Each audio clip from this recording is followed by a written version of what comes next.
Part 6. Letter 35.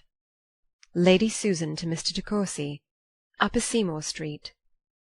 I will not attempt to describe my astonishment on reading the note this moment received from you. I am bewildered in my endeavours to form some rational conjecture of what Mrs. Mainwaring can have told you to occasion so extraordinary a change in your sentiments. Have I not explained everything to you with respect to myself which could bear a doubtful meaning, and which the ill nature of the world had interpreted to my discredit? What can you now have heard to stagger your esteem for me? Have I ever had a concealment from you? Reginald, you agitate me beyond expression. I cannot suppose that the old story of Mrs. Mainwaring's jealousy can be revived again, or at least be listened to again. Come to me immediately, and explain what is at present absolutely incomprehensible. Believe me, the single word of Langford is not of such potent intelligence as to supersede the necessity of more. If we are to part, it will at least be handsome to take your personal leave. But I have little heart to jest. In truth, I am serious enough, for to be sunk, though but an hour, in your opinion, is an humiliation to which I know not how to submit. I shall count every moment till your arrival. S.V. Letter 36. Mr. de Courcy to Lady Susan. Hotel. Why would you write to me? Why do you require particulars? But since it must be so, I am obliged to declare that all the accounts of your misconduct during the life and since the death of Mr. Vernon, which had reached me in common with the world in general, and gained my entire belief before I saw you, but which you, by the exertion of your perverted abilities, had made me resolve to disallow, have been unanswerably proved to me. Nay, more, I am assured that a connection of which I had never before entertained a thought has for some time existed, and still continues to exist, between you and the man whose family you robbed of its peace, in return for the hospitality with which you were received into it. That you have corresponded with him ever since your leaving Langford, not with his wife, but with him, and he now visits you every day. Can you, dare you deny it? And all this at the time when I was an encouraged and accepted lover. From what have I not escaped? I have only to be grateful. Far from me be all complaint and every sigh of regret. My own folly has endangered me. My preservation I owe to the kindness, the integrity of another. But the unfortunate Mrs. Mainwaring, whose agonies, while she related the past, seemed to threaten her reason, how is she to be consoled? After such a discovery as this, you will scarcely affect farther wonder at my meaning in bidding you adieu. My understanding is at length restored, and teaches me no less to abhor the artifices which had subdued me than to despise myself for the weakness on which their strength was founded. R. de Courcy. Letter 37. Lady Susan to Mr. de Courcy, Upper Seymour Street.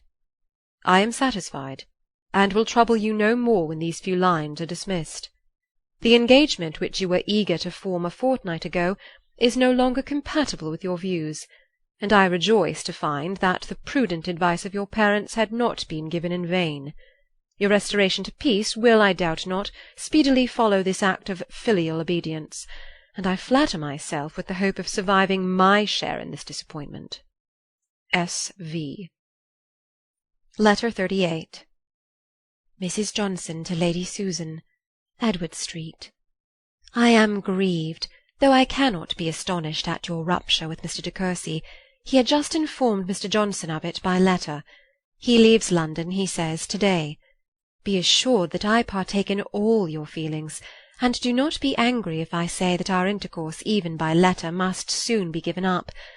It makes me miserable, but Mr. Johnson vows that if I persist in the connection, he will settle in the country for the rest of his life, and you know it is impossible to submit to such extremity while any other alternative remains. You have heard, of course, that the Mainwarings are to part. I am afraid Mrs. M. will come home to us again, but she is still fond of her husband, and frets so much about him that perhaps she may not live long. Miss Mainwaring is just come to town to be with her aunt, and they say that she declares she will have Sir James Martin before she leaves London again. If I were you, I would certainly get him myself. I had almost forgot to give you my opinion of de Courcy. I am really delighted with him. He is full as handsome, I think, as Mainwaring, and with such an open, good-humoured countenance that one cannot help loving him at first sight. Mr. Johnson and he are the greatest friends in the world. Adieu, my dearest Susan. I wish matters did not go so perversely. That unlucky visit to Langford! But I dare say you did all for the best, and there is no defying destiny. Your sincerely attached, Alicia. Letter 39. Lady Susan to Mrs. Johnson. Upper Seymour Street. My dear Alicia, I yield to the necessity which parts us. Under such circumstances you could not act otherwise. Our friendship cannot be impaired by it, and in happier times, when your situation is as independent as mine, it will unite us again in the same intimacy as ever. For this I shall impatiently wait, and meanwhile can safely assure you that I never was more at ease, or better satisfied with myself and everything about me, than at the present hour. Your husband I abhor, Reginald I despise, and I am secure of never seeing either again. Have I not reason to rejoice? Mainwaring is more devoted to me than ever, and were he at liberty, I doubt if I could resist even matrimony offered by him. This event, if his wife live with you, it may be in your power to hasten. The violence of her feelings, which must wear her out, may be easily kept in irritation. I rely on your friendship for this. I am now satisfied that I never could have brought myself to marry Reginald, and am equally determined that Frederica never shall. To-morrow I shall fetch her from Churchill, and let Maria Mainwaring tremble for the consequence. Frederica shall be Sir James's wife before she quits my house. She may whimper, and the Vernons may storm. I regard them not. I am tired of submitting my will to the caprices of others, of resigning my own judgment in deference to those to whom I owe no duty, and for whom I feel no respect. I have given up too much, have been too easily worked on. But Frederica shall now find the difference. Adieu, dearest of friends. May the next gouty attack be more favourable, and may you always regard me as unalterably yours, S. Vernon. Letter 40. Lady de Courcy to Mrs. Vernon. Parklands. My dear Catherine, I have charming news for you, and if I had not sent off my letter this morning, you might have been spared the vexation of knowing of Reginald's being gone to town, for he is returned. Reginald is returned, not to ask our consent of his marrying Lady Susan, but to tell us that they are parted for ever. He has been only an hour in the house, and I have not been able to learn particulars, for he is so very low that I have not the heart to ask questions, but I hope we shall soon know all. This is the most joyful hour he has ever given us since the day of his birth. Nothing is wanting but to have you here, and it is our particular wish and entreaty that you would come to us as soon as you can. You have owed us a visit many long weeks. I hope nothing will make it inconvenient to Mr. Vernon, and pray bring all my grandchildren, and your dear niece is included, of course. I long to see her. It has been a sad, heavy winter hitherto, without Reginald, and seeing nobody from Churchill. I never found the season so dreary before, but this happy meeting will make us young again. Frederica runs much in my thoughts, and when Reginald has recovered his usual good spirits, as I trust he soon will, we will try to rob him of his heart once more, and I am full of hopes of seeing their hands joined at no great distance. Your affectionate mother, C. de Courcy. Letter 41. Mrs. Vernon to Lady de Courcy, Churchill. My dear madam, your letter has surprised me beyond measure. Can it be true that they are really separated, and for ever? I should be overjoyed if I dared depend on it, but after all that I have seen, how can one be secure? And Reginald really with you? My surprise is the greater, because on Wednesday, the very day of his coming to Parklands, we had a most unexpected and unwelcome visit from Lady Susan, looking all cheerfulness and good humour, and seeming more as if she were to marry him when she got back to town than as if parted from him for ever.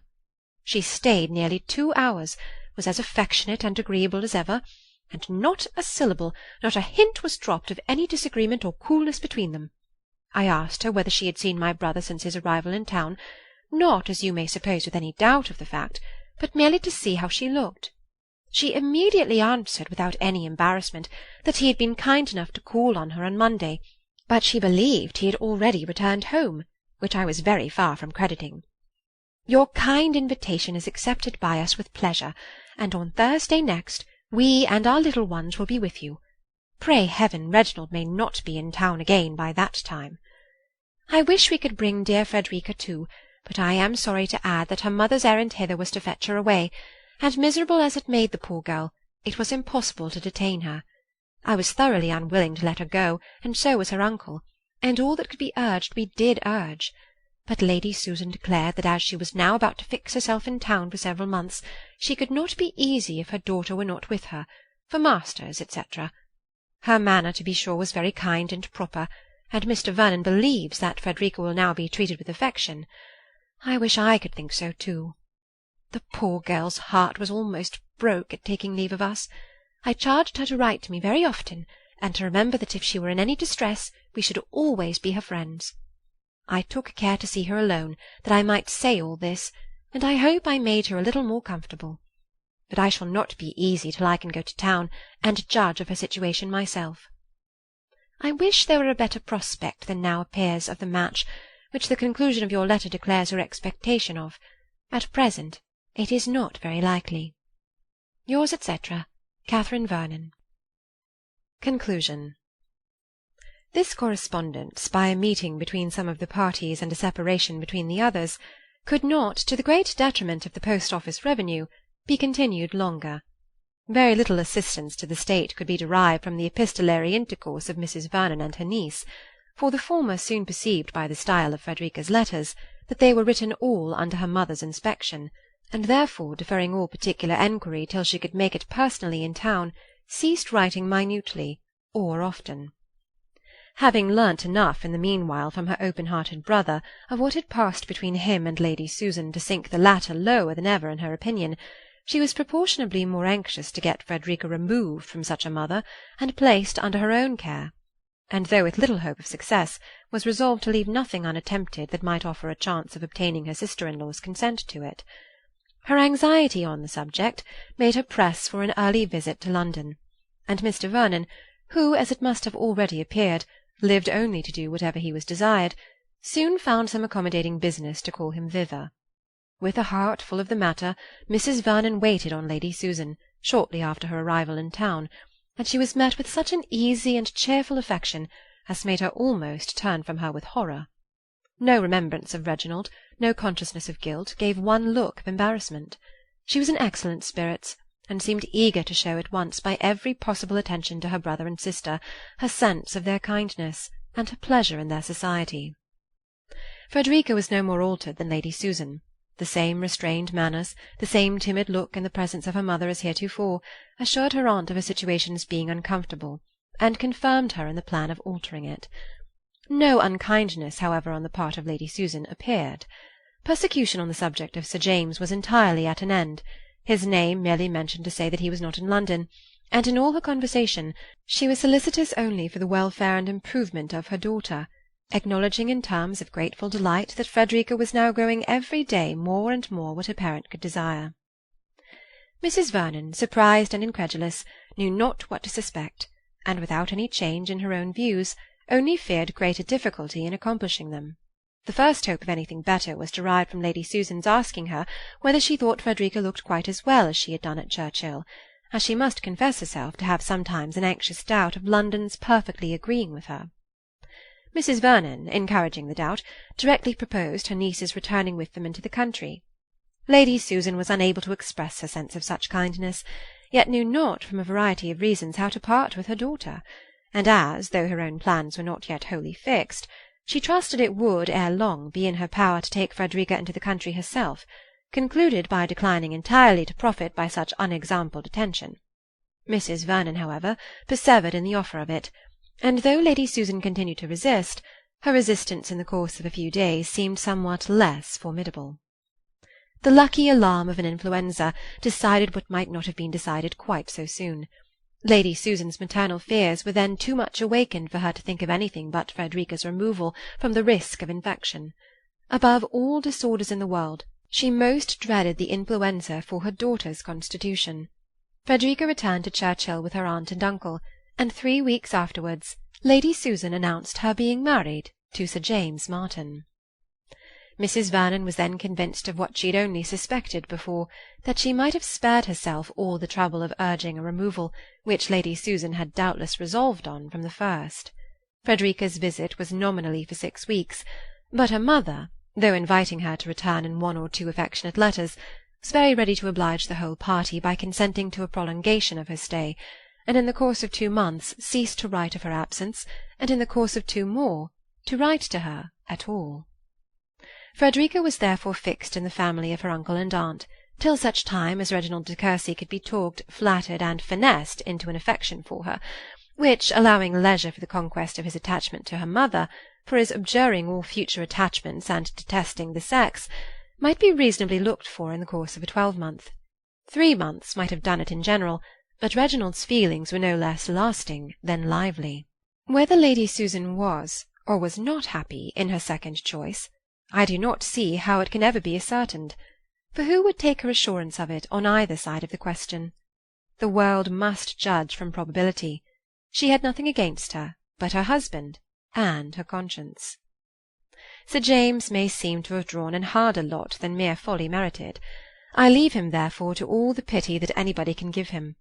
For myself, I confess that I can pity only Miss Mainwaring, who, coming to town and putting herself to an expense in clothes which impoverished her for 2 years, on purpose to secure him, was defrauded of her due by a woman 10 years older than herself.